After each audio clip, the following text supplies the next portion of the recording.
Ouais, salut tout le monde. Donc, une nouvelle petite vidéo sur la suite pour le théorème de Thalès. T'as vu, je me suis coupé les cheveux pour avoir une tête un peu plus abordable. Tout seul en plus. C'est pas terrible, mais bon, il n'y a pas le choix, les coiffeurs sont fermés.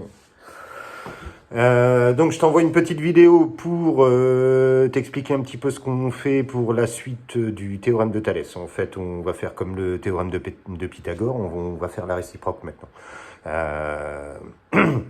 Alors, je vais juste rappeler un petit peu ce que c'est une réciproque en parlant du théorème de Pythagore pour te faire comprendre comment ça a fonctionné pour Thalès. Alors, qu'est-ce que c'était la réciproque? Au niveau du théorème de Pythagore, le but c'était de calculer une longueur manquante dans un triangle quand il manquait une longueur. Si je mettais des lettres, par exemple A, B, C, je ne vais pas refaire la rédaction. Dans le théorème de Pythagore, on avait deux longueurs connues.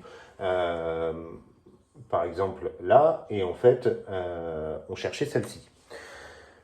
Et on était certain que le triangle était rectangle parce que c'était marqué dans l'énoncé. Et donc, on avait donc le droit d'appliquer le théorème de Pythagore, je passe la rédaction, et on avait donc le droit d'écrire l'égalité de Pythagore. Là, par exemple, l'égalité de Pythagore, hypoténuse au carré, CB au carré, égale AB au carré, plus AC au carré. Le triangle est rectangle, j'ai donc le droit d'utiliser le théorème de Pythagore. J'ai écrit l'égalité de Pythagore, je suis sûr qu'elle est vraie puisque le triangle est rectangle, et je remplace et je fais mes calculs comme on faisait d'habitude avec la racine carrée, etc. Quand on a fait la réciproque du théorème de Pythagore, c'était pas du tout la même chose. On le faisait pas pour calculer une longueur, on le faisait pour tester si un triangle est rectangle ou pas. On mettait donc une longueur sur chacun des trois côtés. Dans l'énoncé, on ne sait pas si le triangle est rectangle, donc j'enlève le petit code. D'accord, et donc, en fait, ce qu'on faisait, rappelle-toi, c'est qu'on écrivait l'égalité de Pythagore, mais plutôt que de mettre le égal, ici, on mettait un trait vertical. Pourquoi? Parce que on ne sait pas si le carré de l'hypoténuse est égal à la somme du carré des deux autres, parce que ça ne se passe que dans un triangle rectangle. Donc, si là, la question, c'est de savoir si le triangle est rectangle, on ne mettait pas le égal ici. On mettait un trait vertical. On calculait CB au carré d'un côté, on calculait la somme du carré des deux autres de l'autre côté, et si le résultat est le même, alors dans ce cas-là, le trait vertical est bien un signe égal, puisque tu viens de le vérifier, et alors tu peux conclure que le triangle est rectangle, c'est-à-dire que tu le fais dans le sens inverse. Si le triangle est rectangle, tu es sûr que l'égalité de Pythagore est vraie, et la réciproque, c'est si l'égalité de Pythagore est vraie, alors c'est sûr que le triangle est rectangle. Par contre, si l'égalité de Pythagore est fausse, alors le triangle n'y est pas. La réciproque, c'est donc d'essayer de fonctionner dans le sens inverse. Pour le théorème de Thalès, donc, on va faire simple, ça va fonctionner de la même façon. Tu as vu dans le théorème de Thalès que tu avais une égalité. Je vais dessiner une configuration de Thalès. Là, on va en mettre une. Ok, on va mettre 3 lettres. Logiquement, avec les exercices que tu as fait, tu devrais avoir compris comment on donne l'égalité de Thalès. Tout part de l'endroit où les deux droites s'interceptent. Puis moi, je fais toujours petit sur grand. Donc AB divisé par AC, ensuite AD divisé par AE et BD divisé par CE. Lorsque les droites sont parallèles, l'égalité de Thalès est vraie. Donc j'ai le droit d'écrire AB divisé par AC, je fais petit sur grand, je reste sur la même droite, je suis resté sur cette droite-là, je recommence de l'autre côté, petit sur grand AD divisé par AE, égale BD divisé par CE, encore une fois, petit côté sur grand côté, BD divisé par CE.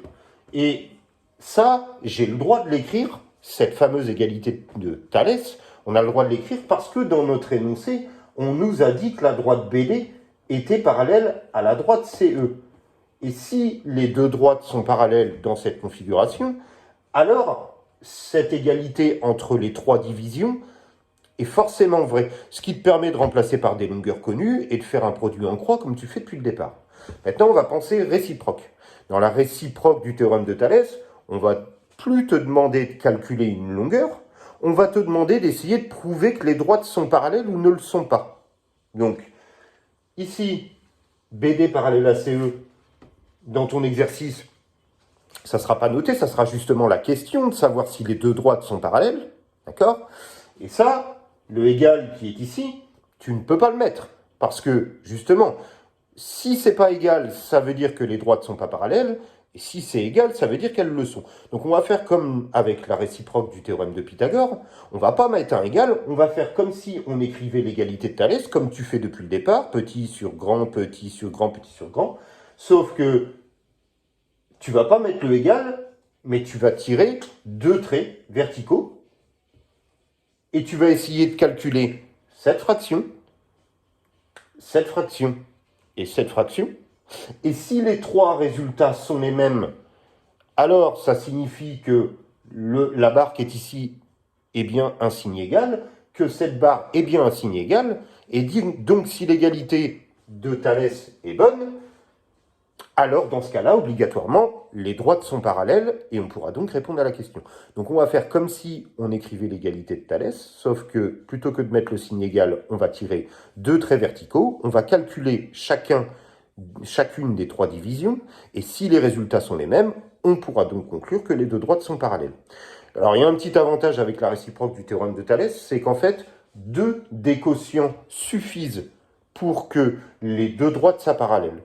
C'est-à-dire que si dans un exemple, et je vais en donner un tout de suite rapidement, dans un exercice, par exemple, imaginons ici, on t'a mis 2 pour la longueur AB, on t'a mis 3 pour la longueur de A à C, on t'a mis par exemple 3 pour cette longueur-là, et on t'a mis 4,5 pour cette longueur-là. Et là, l'exercice ne te demande pas de calculer une longueur, l'exercice te demande est-ce que les droites BD et CE sont des droites parallèles. Dans ce cas-là, c'est la réciproque de Thalès qui s'applique. Alors, la première phrase de rédaction, je ne la fais pas, on la fera quand on se reverra, ou on la fera de toute façon, puisque le programme de Thalès est revu en troisième, donc vous inquiétez pas, on la refera l'année prochaine. Hein. Donc là, on ne te demande pas de calculer une longueur, on te demande de prouver que les droites sont parallèles ou pas. Alors, j'écris mon égalité de Thalès avec les lettres.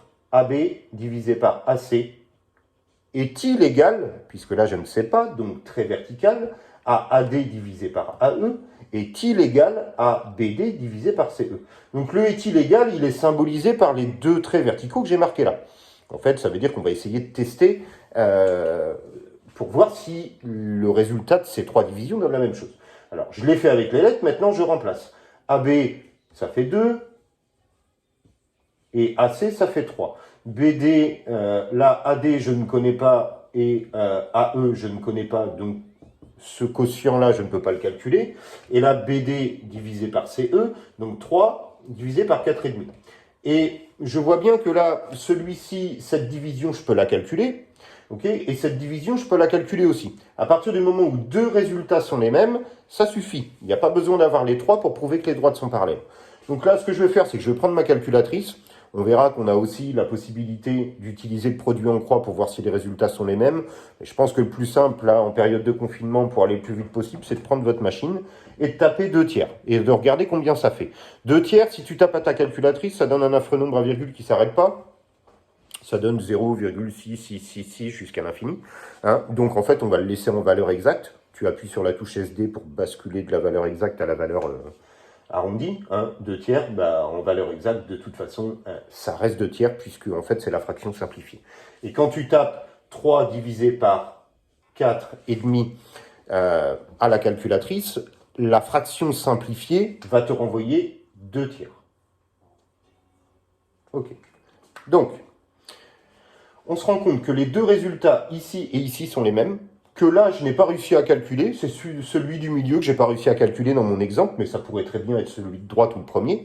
Mais c'est pas grave, on voit bien que les deux résultats qui sont là sont les mêmes, et à partir de là, je sais que les trois divisions sont forcément les mêmes, même si je n'ai pas réussi à calculer celle-là. C'est une conséquence, si les deux sont les mêmes, la troisième est forcément aussi du même résultat.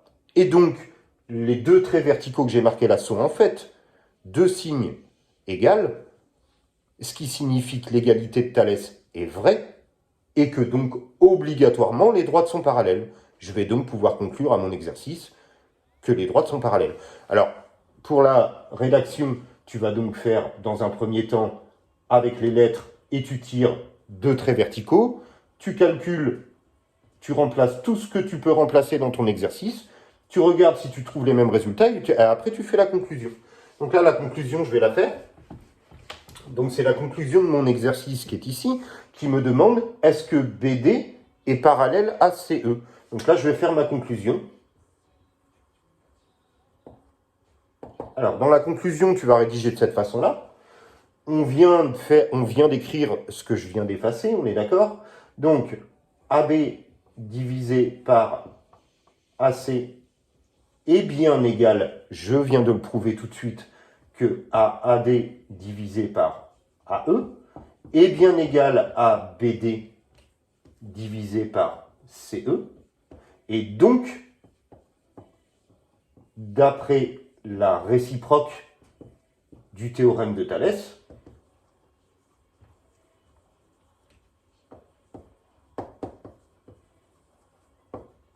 les droites BD et CE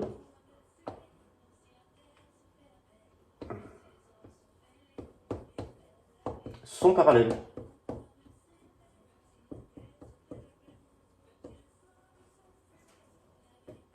Voilà, et tu as fini ton exercice, où la question était, est-ce que les droites sont parallèles? Alors, tu vas me dire, parfois, les résultats ne seront pas les mêmes. Et dans ce cas-là, tu diras tout simplement que AB divisé par AC n'est pas égal à AD divisé par AE, qui n'est pas égal, comme la réciproque, tu tires un petit trait sur le égal, hein, comme ça, là je vais le faire, là, mais si c'est pas égal, alors dans ce cas-là, là tu vas barrer, puisque tu n'as pas trouvé les mêmes résultats dans les divisions que tu as faites juste avant. Et rappelle-toi, comme avec la réciproque du théorème de Pythagore, quand ça marche, on utilise le mot réciproque, et quand ça marche pas, on utilise le mot contraposé. Donc là, on écrira, si jamais les résultats de tes calculs d'avant ne sont pas les mêmes, tu écriras donc d'après la contraposée, hein, les droites ne sont pas parallèles. La contraposée, les droites ne sont pas parallèles, si jamais ça ne marche pas. Dans mon exemple, ce n'était pas le cas, c'était bien la réciproque, puisque les 3 divisions, en tout cas 2, mais 2 suffisent, je te le rappelle, je te l'ai déjà dit tout à l'heure, les divisions donnent le même résultat. Voilà. Tu regardes bien cet exemple et tu essayes de faire les exercices que j'envoie. Tu peux toujours me poser des questions si tu n'as pas compris. En renvoyant des messages individuellement, je peux vous débloquer sur la suite des exos sur ça. Voilà, bon courage à toi. Bye.